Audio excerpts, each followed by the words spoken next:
फरियाद तेरे दिल में दबी हो जैसे। ये दौलत भी ले लो, ये शोहरत भी ले लो, भले छीन लो मुझसे मेरी जवानी, मगर मुझको लौटा दो बचपन का सावन और कागज की कश्ती और बारिश का पानी। दर्शकों, ये और शब्द है उस गायक के जिसने अपनी गायकी से इस दुनिया में एक अलग पहचान बनाई। दर्शकों, आज की हमारी कहानी बिल्कुल इसी शेर की तरह ही है, जिसे अपनी जिंदगी में सिर्फ दुख और दर्द के अलावा कुछ और मिला ही नहीं। बॉलीवुड का वो अभागा सिंगर शादीशुदा के प्यार में हुआ था गिरफ्त, जिंदगी में मिला सिर्फ दर्द। ये वो सिंगर है जिन्होंने एक नहीं कई जनरेशन को प्रेम समझाया, उसे महसूस कराया, गुनगुनाया और जीना भी सिखाया। होश वालों को खबर क्या, बेखुदी क्या चीज है। जिन्होंने बॉलीवुड में गायकी का एक अलग ही मुकाम हासिल किया। बॉलीवुड में यूँ तो कई सिंगर हैं जिनके किस्से कहानियों को हम पढ़ते और जानते हैं। लता मंगेशकर, आशा भोसले, किशोर कुमार, मोहम्मद रफ़ी, कुमार सानू, सोनू निगम से लेकर अरिजीत सिंह तक जैसे कई बड़े नाम इस लिस्ट में शामिल हैं। लेकिन क्या आप जानते हैं उस सिंगर के बारे में जिसको जिंदगी में वो गम मिला जिसको भुलाने के लिए सिंगर ने संगीत तक को छोड़ दिया था। वो सिंगर कोई और नहीं थे बल्कि जगजीत सिंह थे। 1981 में आई फिल्म प्रेम गीत का गाना होठों से छू लो तुम मेरा गीत अमर कर दो आज भी आपके जहन में ताज़ा होगा। इसे प्रेम, प्यार, इश्क, मोहब्बत को जाहिर करने का सबसे आसान गीत माना जाता है। होठों से छू लो तुम मेरा गीत अमर कर दो। इस गीत के पीछे की आवाज़ जितनी रुमानी है, उनके हिस्से का दर्द उतना ही गहरा कोई अभागा ही ऐसा दर्द भोगे। जगजीत सिंह के साथ तो करोड़ों चाहने वालों का प्यार और आशीर्वाद था, फिर भी उन्हें ऐसा दर्द भोगना पड़ा। इसी को प्रारब्ध कहते हैं। हमें अपने हिस्से का दर्द भोगना है और प्रेम गीत गाए जाना है। जगजीत सिंह के गायक और म्यूजिक कंपोजर बनने की कहानी थोड़ी फिल्मी है। 8 फरवरी 1941 को श्री गंगानगर में पैदा हुए जगजीत सिंह को संगीत विरासत में मिला तो सुरताल दोनों समझ में आ गए थे। पंडित छगन लाल शर्मा जैसे अल्लाह दर्जा के गुरु मिले, जिनके रहमो करम पर जगजीत सिंह ने 2 साल तक शास्त्रीय संगीत सीखा। न कोई संदेश जाने वो कौन सा देश जहाँ तुम चले गए। लेकिन एक महान गायक की जिंदगी की शुरुआत रही थी। वक्त गुजरने के साथ उन्होंने उस्ताद जमाल खान साहब से ख्याल, ठुमरी और ध्रुपद को सीखा। उनके पिता चाहते थे कि बेटा प्रशासनीय सेवाओं में जाए। जगजीत सिंह को सुरों से प्यार था और वो सुर ताल के साथ आगे बढ़ने का हौसला भी रखते थे। कुरुक्षेत्र विश्वविद्यालय में पढ़ाई के दौरान उनकी संगीत में दिलचस्पी बढ़ी। इसी समय कुलपति जी ने जगजीत सिंह को उत्साहित किया। उनके कहने पर ही जगजीत सिंह ने मुंबई का रुख किया। आपको लगता होगा इतना सब सीखने के बाद जगजीत सिंह को आराम से ब्रेक मिला होगा। जी नहीं, जगजीत सिंह जी की जितनी मुंबई ने परीक्षा ली उतनी जिंदगी ने भी ली।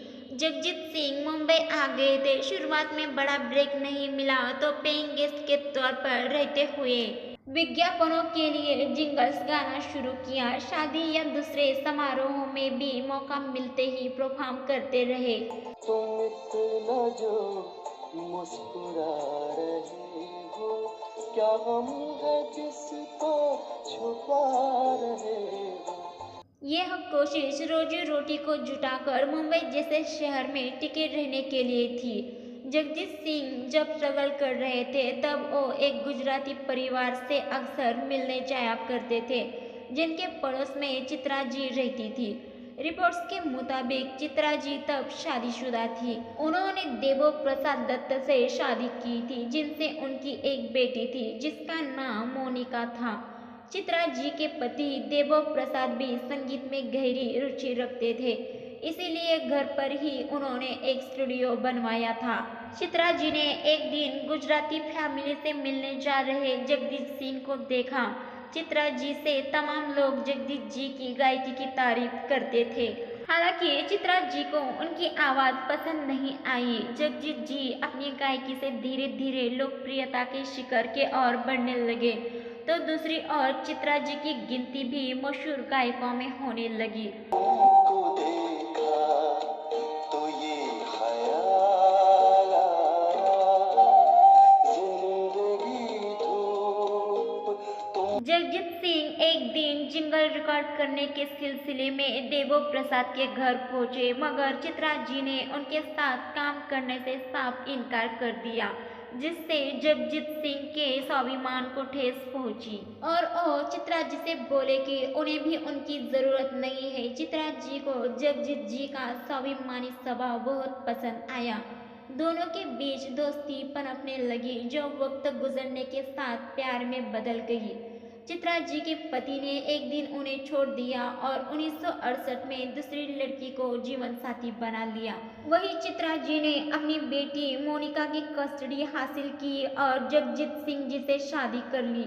80 के दशक में जगजीत सिंह की व्यस्तता बढ़ने लगी। शो, एल्बम, फिल्मों में गाने के कई ऑफर मिलते गए और जगजीत सिंह एक बड़ी सीढ़ी चढ़ते हुए आगे बढ़ते गए। 1987 में जगजीत सिंह की digital CD album be your time I. इस एल्बम को करने वाले जगजीत पहले भारतीय संगीतकार बने। वही जिंदगी भी अपने गम दिखा रही थी। एक तरफ जगजीत सिंह ऊपर चढ़ रहे थे तो दूसरी जिंदगी नीचे गिरती जा रही थी। 1990 में जगदीश सिंह को इकलौते बेटे विवेक की 18 साल की उम्र में मौत हो गई। इस घटना ने जगदीश सिंह और चित्रा जी को तोड़कर रख दिया था। कहा जाता है कि विवेक के गुजरने के बाद जगजीत और चित्रा जी ने गाना छोड़ दिया था। तेरे बारे में जब सोचा नहीं था, लेकिन चाहने वालों की दुआ रंग लाई। दोनों ने फिर से माइक थामा और राग छेड़ा। चिट्ठी ना कोई संदेश, जाने ओ कौन सा देश, जहां तुम चले गए। इस गीत में दोनों के दर्द झलकते थे। ये गीत सुपरहिट रहा और हमेशा के लिए लोगों की प्लेलिस्ट का हिस्सा बना। जगजीत सिंह के गाए कई गाने होश वालों को खबर क्या, बड़ी नाजुक है ये मंजिल, कागज की कश्ती, चुपके चुपके रात दिन, तुम इतना जो मुस्कुरा रहे हो, तुमको देखा तो ख्याल आया, तुम बिन आज भी संगीत प्रेमियों की पहली पसंद है। जगजीत सिंह जी ने न सिर्फ गजल गाए, मिर्जा गालिब, मीर, मजाज, फिराक, गोरखपुरी जैसे शायरों की नज़्मों को आवाज़ दी। हिंदी, उर्दू, पंजाबी समेत कई भाषाओं में गाने वाले जगजीत सिंह को 2003 में भारत सरकार ने पद्म भूषण से नवाजा था। 10 अक्टूबर 2011 को जगजीत सिंह जी ने दुनिया को अलविदा कह दिया था। भले ही जगजीत जी इस दुनिया में नहीं है, लेकिन उनकी गायकी से वो अमर हो चुके हैं। बॉलीवुड की चमक इस महान कलाकार को श्रद्धांजलि अर्पित करता है। दर्शकों, हमारे द्वारा दी गई ये जानकारी अच्छी लगी तो हमारे चैनल बॉलीवुड की चमक को सब्सक्राइब, वीडियो को लाइक शेयर जरूर कीजिए।